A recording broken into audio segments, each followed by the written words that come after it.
नमस्कार. मी भाऊ तोरसेकर. तुम्ही बघत आहात प्रतिपक्ष. मित्रांनो, मी यापूर्वीच्या व्हिडिओमध्ये सांगितलं होतं, राज आणि उद्धव ठाकरे एकत्र येण्याविषयीची चर्चा सुरू झाली.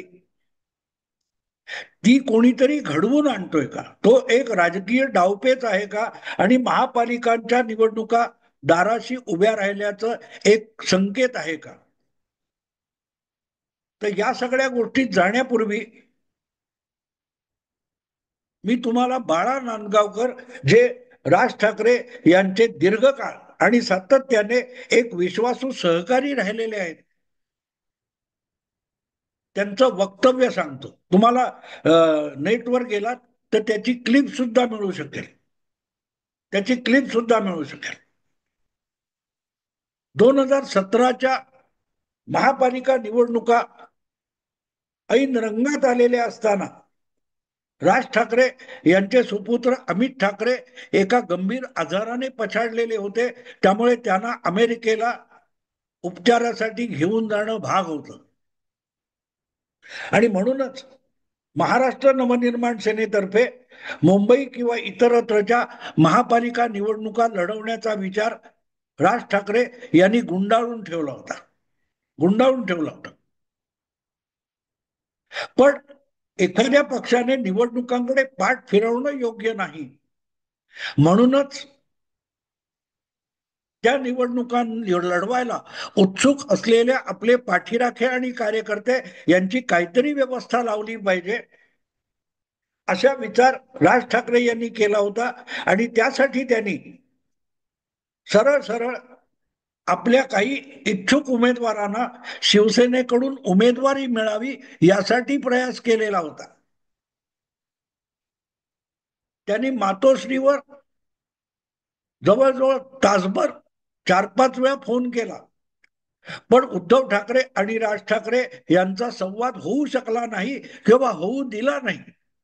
अगदी महापालिका निवडणुका उमेदवारी अर्ज वगैरे भरायची तारीख सुरू झालेली होती. अशा वेळेला राज ठाकरे यांनी आपला प्रस्ताव घेऊन, आज जे म्हणतात टाळी एका हाताने के दोन हाताने टाळी की हाळी, आपला प्रस्ताव घेऊन राज ठाकरेंनी बाळा नांदगावकर यांना मातोश्रीवर पाठवलेलं होतं. शिवाजी बागच्या सभेत बाळा नांदगावकरांनी तो अख्खा किस्सा सांगितलेला आहे. प्रस्ताव साधा सरळ सोपा होता. बिनशर्त पाठिंबा मनसे शिवसेनेला देणार होती, जेव्हा शिवसेना अखंड होती 2017. बिनशर्त पाठिंबा. आणि बदल्यात मनसेचे जे चांगले आणि उत्साही असे मुठभर एक 15-20 कार्यकर्ते आहेत, त्यांना शिवसेनेची उमेदवारी द्यावी. युती नाही, शिवसेनेच्या धनुष्यबाण चिन्हावर मनसेच्या 15-20 लोकांना तरी उमेदवारी द्यावी, हीच राज ठाकरेंची अपेक्षा होती. पण बाळा नांदगावकर जवळजवळ 1.5-2 तास मातोश्रीवर थांबले होते. त्यांची उद्धव ठाकरेंची भेट होऊ शकली नाही. त्यावेळेला कोण कोण, अनिल परब, सुभाष देसाई वगैरे होते. हे तुमचे बाळा नांदगावकर आपल्या त्या भाषणातून सांगतात. पण त्या प्रस्तावावर विचार करण्यापेक्षा उद्धव ठाकरे आपला अहंकार, आपला इगो जोपासत राहिले, गोंजारत राहिले. त्यावेळेला मनसेची मदत उद्धव ठाकरे किंवा शिवसेनेला इतकी बहुमोलाची होती की महाराष्ट्राच्या सत्तेमध्ये एकत्र बसलेला भाजप आणि शिवसेना महापालिका निवडणुका एकमेकाच्या विरुद्ध लढवत होते. अशा वेळेला मुंबई, ठाणे या परिसरामध्ये मनसेची मदत शिवसेनेला बहुमोलाची ठरत होती, भाजपवर मात करण्यासाठी उपयुक्त ठरली असती. जो भाजप 82 आणि शिवसेना 84 आले, ते कदाचित भाजप हा 50-60 वर अडकला असता आणि शिवसेना 100च्या पलीकडे गेली असती. जर मनसे स्वतंत्र लढली नसती तर, आणि तो प्रस्ताव घेऊनच बाळा नांदगावकर मातोश्रीवर गेले होते. पण उद्धव ठाकरे यांच्या सहकार्यांनी दीड पावणे 2 तास बसून सुद्धा बाळा नांदगावकर आणि उद्धव ठाकरे यांची भेट होऊ दिली नाही. अखेरीस आपले कार्यकर्ते आपल्यावर नाराज होऊ नयेत म्हणून राज ठाकरे यांच्या आदेशानुसार बाळा नांदगावकरांनी ऐन वेळेला आपल्या उमेदवारांना ते एबी फॉर्म देऊन निवडणुकीत उभे केले, आणि त्यातून राज ठाकरेंनी कसलाही प्रचार न करता 7 नगरसेवक मुंबईत निवडून आले होते. पण त्या मनसेच्या अनेक उमेदवारांनी शिवसेनेच्या उमेदवारांना पराभूत केलं. हा स्वार्थ होता. भाजप हा शत्रू मानून उद्धव ठाकरे निवडणुकीत उतरलेले होते. तर मग त्यात तुम्हाला मनसेची साथ मिळते यासारखं वरदान नव्हतं. पण इगो मोठा होता. राज ठाकरेंची मदत उद्धव ठाकरेंना नको होती. भले भाजप जिंकला चालेल, पण राजला सोबत घेणार नाही. राजच्या लोकांना शिवसेनेतून तिकीट मिळणार नाहीत. या भूमिकेवर उद्धव ठाकरे ठाम राहिले. याला इगो म्हणतात, किरकोळ गोष्ट म्हणत नाहीत. मी इगो बाजूला ठेवीन असं जेव्हा म्हणतात, शक्य नव्हतं. तेव्हा मुद्दा असा आहे की ते दोघे एकत्र येताना सगळ्यात मोठा जर अडथळा असेल तो उद्धव ठाकरे यांचा अहंकार किंवा इगो आहे. तो बाजूला ठेवणं उद्धव ठाकरेंना केवळ अशक्य आहे. आपला इगो, आपला अहंकार टिकवण्यासाठी ज्या उद्धव ठाकरेंनी शिवसेना मोडीत काढली, मोडतोड होऊ दिली. गुवाहाटीतून एकनाथ शिंदेनी काय अट घातली होती, महाविकास आघाडी सोडा, आम्ही परत येतो. पण एकनाथ शिंदे सांगणारा कोण, शिवसेना मोडली चालेल. उद्धव ठाकरेंनी महाविकास आघाडी टिकवली, मुख्यमंत्री पद सोडलं नाही, आणि शिवसेना फुटली, आणि आज शिवसेनेची वाताहत झालेली आहे. त्याला इगो म्हणतात, किरकोळ गोष्ट नाही. उद्धव ठाकरे यांच्यासाठी इगो ही किरकोळ गोष्ट नाही. उद्धव ठाकरेंना अपाय झाला तरीही चालेल, पण उद्धव ठाकरेंच्या इगोला, अहंकाराला धक्का लागता कामा नये. आपला अहंकार जपण्यासाठी उद्धव ठाकरे स्वतःलाही अपाय करून घ्यायला सज्ज असतात. शिवसेनेची गोष्टच सोडून द्या. आणि त्यामुळे किरकोळ गोष्टी बाजूला ठेवू हा शब्द खोटा आहे. आता महापालिका निवडणूक ही उबाठा शिवसेनेचं अस्तित्व टिकवण्यासाठी शेवटची, जवळची आणि सगळ्यात महत्वाची लढाई आहे. पण प्रश्न उबाठा टिकवायची की उद्धव ठाकरे यांचा व्यक्तिगत अहंकार जोपासायचा, त्याच्यात प्राधान्य निवडणूक आणि पक्ष जिंकण्याला की उद्धव ठाकरेंच्या अहंकाराला. जायचं त्यांनी सोडून जा. काल परवा म्हणाले ना, जाताय जा. ते खैरे संभाजीनगरचे खैरे नाही सांगितलं जायचं निघा, मी अहंकार सोडणार नाही. तेव्हा किरकोळ गोष्ट म्हणून हे संपत नाही. आणि मग या पार्श्वभूमीवर 1-2 दिवस 3 दिवस आधी शिवतीर्थ या राज ठाकरे यांच्या निवासस्थानी जो स्नेह भोजनाचा कार्यक्रम झाला तो विचारात घ्यावा लागतो. ज्या राज ठाकरेंनी अमित ठाकरे या आपल्या मुलासाठी एकनाथ शिंदे यांनी पाठिंबा द्यावा असे प्रयत्न सुद्धा केले नाहीत, किंवा एकनाथ शिंदेनी सुद्धा परस्पर पाठिंबा देण्याचं सौजन्य दाखवलं नाही. ते दोन नेते हे राज ठाकरे यांच्या निवासस्थानी बाळासाहेबांच्या जुन्या आठवणींना उजाळा द्यायला अचानक येऊन भेटले. यात तथ्य नसतं मित्रांनो, यात तथ्य नसतं. ही घटना, स्नेह भोजनाची घटना जेव्हा घडली त्याच्या आसपास इतरही काही घटना घडलेल्या आहेत.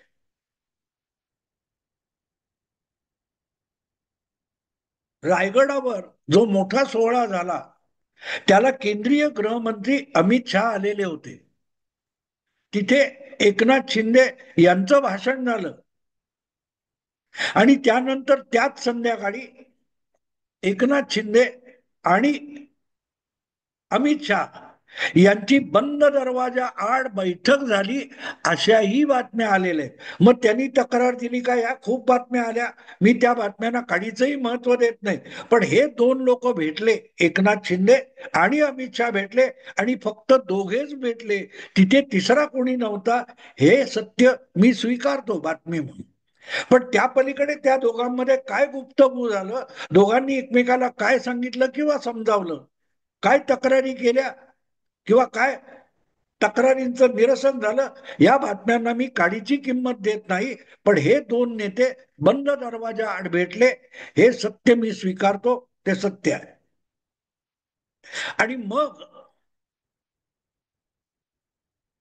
शिंदे आणि शहा यांच्या गुप्त बैठकीनंतर स्नेहभोजनाचा कार्यक्रम झाला, हे लक्षात घेतलं पाहिजे.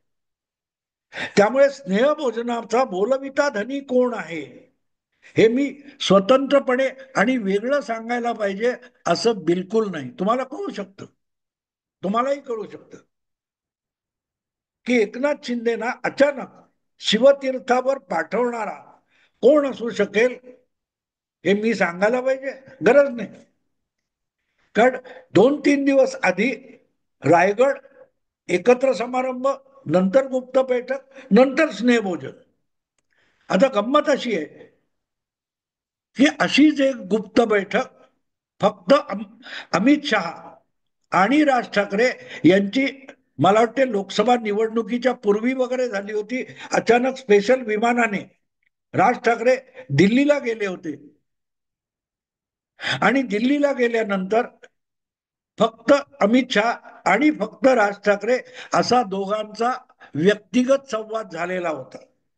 आणि त्यानंतरच राज ठाकरे यांनी मुंबईत परतल्यानंतर नरेंद्र मोदी पंतप्रधान होण्यासाठी बिनशर्त पाठिंबा भाजपला नव्हे मोदींना जाहीर केला होता. पण ती जुनी गोष्ट आहे. अगदी अलीकडची गोष्ट घ्यायची, अगदी अलीकडची, तर अमित शहाची रायगडावर समारंभ भेट स्नेहभोजन याच्याही आधी साधारण 2 आठवडे अचानक राज्याचे मुख्यमंत्री देवेंद्र फडणवीस हे शिवतीर्थावर गेले होते, अचानक गेले होते. कुठचाही पूर्वनियोजित कार्यक्रम नव्हता. हा, ते आलेत हे कळल्यानंतर धडाधड कॅमेरे वगैरे गेले आणि काही नाही, सौजन्याची भेट होती, गर्टसी कॉल. अचानक राज ठाकरे नावाचा एक महाराष्ट्रातला प्रादेशिक पक्षाचा नेता आहे आणि त्याची आपण भेट घेतली पाहिजे असं मुख्यमंत्री देवेंद्र फडणवीसांना वाटलं आणि देवेंद्र फडणवीस शिवतीर्थावर जाऊन पोहोचले. फराळ केला, गप्पा गेल्या, मनमोकळ्या गप्पा झाल्या, राजकारण बोललो नाही. हे शिंदेच्याही भेटीनंतर आपल्याला ऐकायला मिळालं आणि देवेंद्र फडणवीसांच्या भेटीनंतर ऐकायला मिळालं. पण देवेंद्र फडणवीस राज ठाकरे यांची शिवतीर्थावर भेट आणि एकनाथ शिंदे आणि राज ठाकरे यांची शिवतीर्थावरचं स्नेहभोजन याच्यामध्ये आणखीन एक घटना घडली. ती घटना रायगडावरचा कार्यक्रम आणि एकनाथ शिंदे आणि अमित शहा यांची भेट. याचा अर्थ सरळ होतो की एकनाथ शिंदे आणि राज ठाकरे या दोघांना महाराष्ट्राच्या अस्मितेचा विषय घेऊन जवळ आणण्याला प्रोत्साहन, चालना आणि मदत अमित शहा करत असावेत, एवढाच यातून एक निष्कर्ष निघतो. अर्थात अचानक अमित शहाना असं का वाटावं, त्याचं उत्तर देवेंद्र फडणवीस आहे. रायगड आणि स्नेहभोजन याच्या आधी 2-1 आठवडे देवेंद्र फडणवीस हे शिवतीर्थावर गेले होते, फराळाला गेले होते, सदिच्छा भेट म्हणून गेले होते. आता देवेंद्र फडणवीस आणि अमित शहा एकमेकांना कधी भेटतात, कधी एकमेकांशी बोलतात याची चर्चा फारशी झालेली नाही. पण एकनाथ शिंदे आणि राज ठाकरे यांना एकत्र आणून एक पर्याय उभा केला जाऊ शकतो महाराष्ट्रामध्ये. महाविकास आघाडी बारगळलेली आहे, काँग्रेस पक्षाला नेतृत्व राहिलेलं नाही, उद्धव ठाकरे सैरभैर झालेले आहेत आणि शरद पवार थंडावलेले आहेत. अशा वेळेला महायुती समोर एक समर्थ पर्याय महापालिका आणि स्थानिक संस्थांच्या निवडणुकीत उभा केला तर विरोधी पक्षाचा स्पेस सुद्धा भाजपच्या इच्छेनुसार व्यापला जाऊ शकतो. ही स्ट्रॅटेजी ठरली आणि त्यानंतर त्याबद्दल अनौपचारिक बोलण्यासाठीच देवेंद्र फडणवीस शिवतीर्थावर गेले. त्यांचा आणि राज ठाकरेंचा जो काही संवाद झाला असेल बंद दरवाजा आड, त्याचं रिपोर्टिंग एकनाथ आपलं अमित शहाना मिळालं.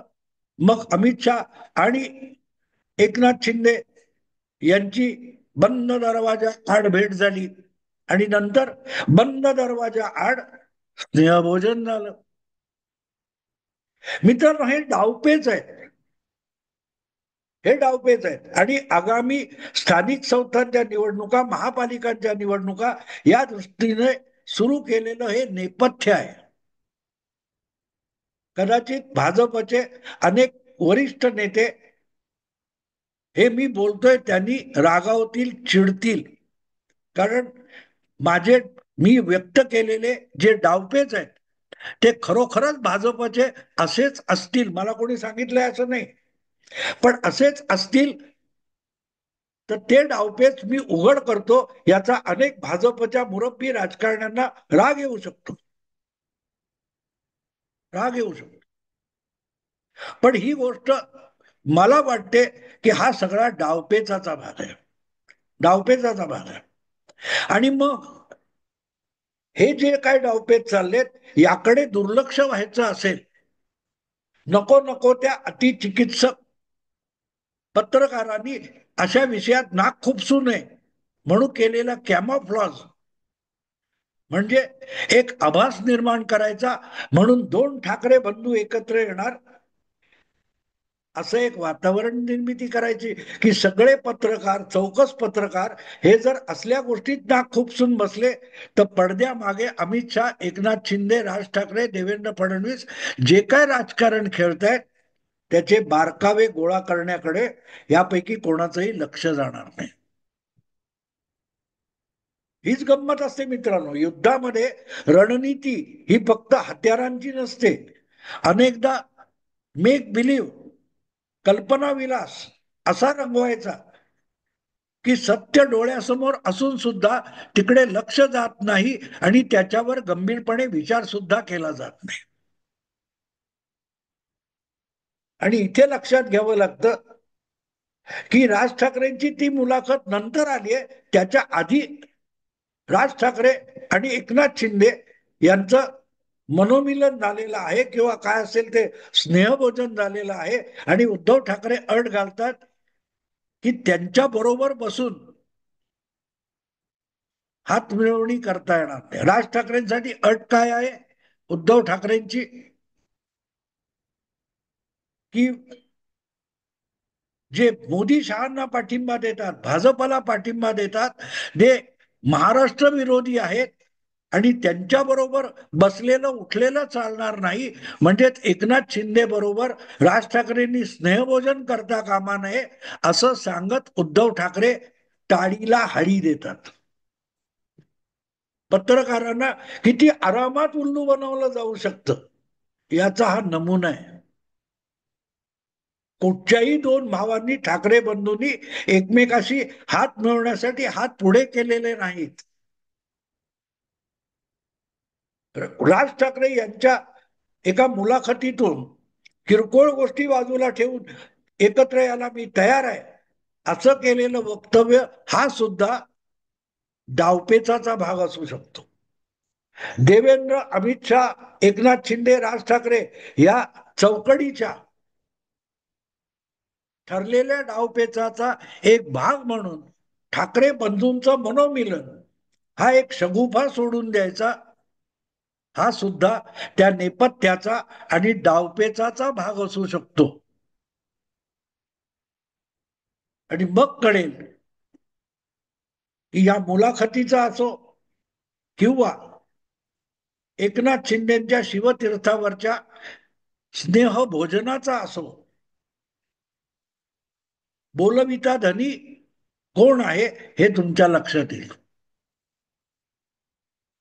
पटकथेनुसार काम करतात. खुद्द उद्धव ठाकरेंनी सुद्धा कौतुक केलं ना भाजपच्या बूथ बांधणीचं.